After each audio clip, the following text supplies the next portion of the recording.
இது மகிமை நேரம். ஆண்டவரும் உலக ரட்சகருமாய் இருக்கிற இயேசு கிறிஸ்துவின் ஈடு இணைந்த பரிசுத்த நாமத்தில் உங்கள் யாவருக்கும் என்னுடைய அன்பின் வாழ்த்துக்கள்.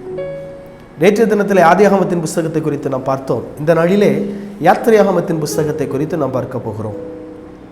பழைய ஏற்பாட்டின் காலத்தில் பழைய ஏற்பாட்டிலே மிக முக்கியமான ஒரு புஸ்தகம் என்று சொன்னால், ஆதியாகமத்திற்கு பின்பதாக வருகிற மிக முக்கியமான புஸ்தகம் என்று சொன்னால் இந்த யாத்திரையாகமத்தின் புஸ்தகம். இதை அப்படியே மொழிபெயர்ப்போம் என்று சொன்னால் விடுதலை பயணம், ஜேர்னி, பயணம் என்றுதான் இதற்கு பெயர், ஜேர்னி, விடுதலை பயணம். இந்த புஸ்தகத்தை எழுதியவர், ஆதியாகமத்தை எழுதின அதே பரிசுத்த மோசே தான் இந்த புஸ்தகத்தை எழுதினார்.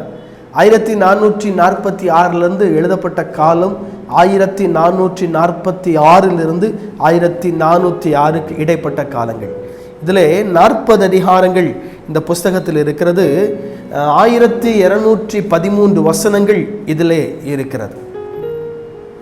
1213 வசனங்கள் இருக்கிறது. இதனுடைய எபிரேய வார்த்தை நமக்கு யாத்ராகமம் என்று சொல்லி தமிழிலே எழுதப்பட்டிருக்கிறது. இதனுடைய எபிரேய வார்த்தை ஏவ்லே ஷெமோத் என்று இதனுடைய எபிரேய வார்த்தை சொல்லப்பட்டிருக்கிறது. ஏவ்லே ஹர் ஷெமோத் என்பதுதான் இந்த எபிரேய வார்த்தை.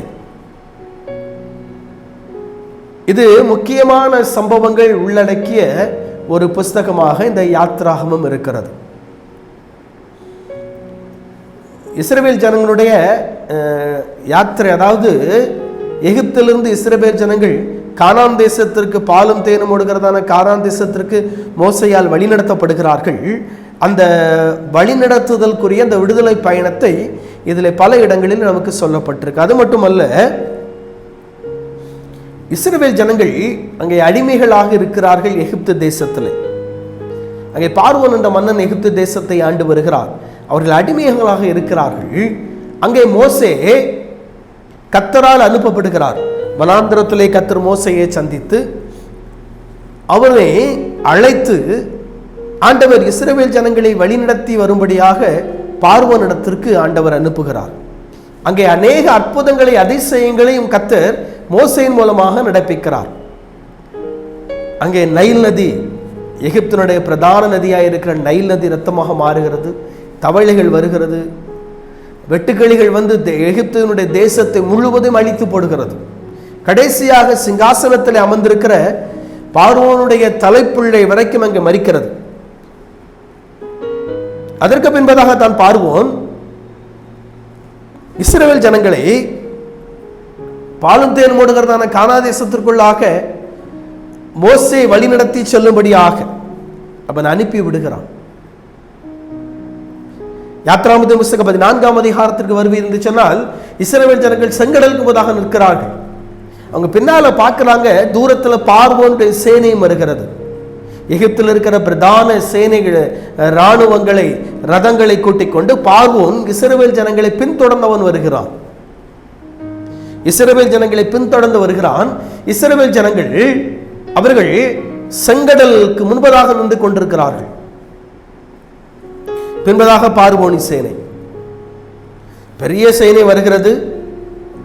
மத்தியில் இஸ்ரவேல் ஜனங்கள் மாட்டிக்கொண்டார்கள்.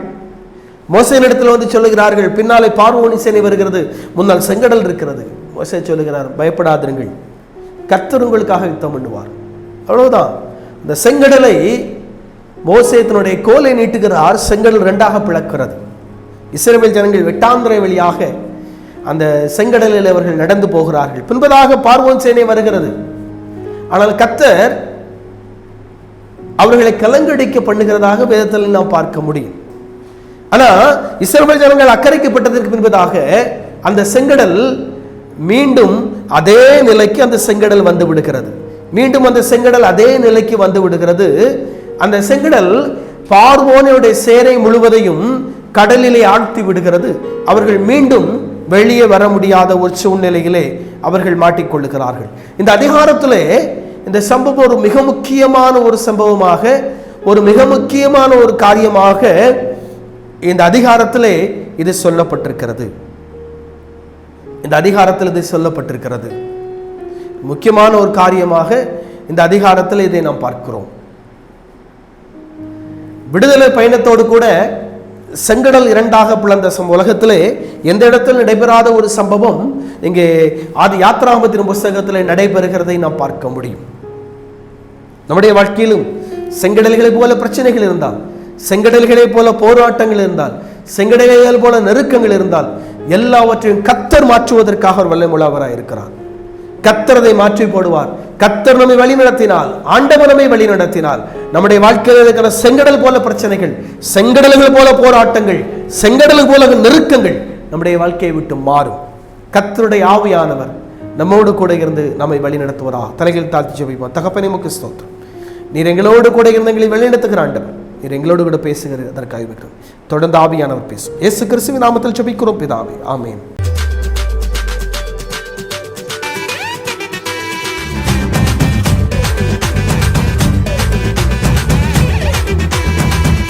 மகிமை மகிமை மகிமை மகிமை மகிமை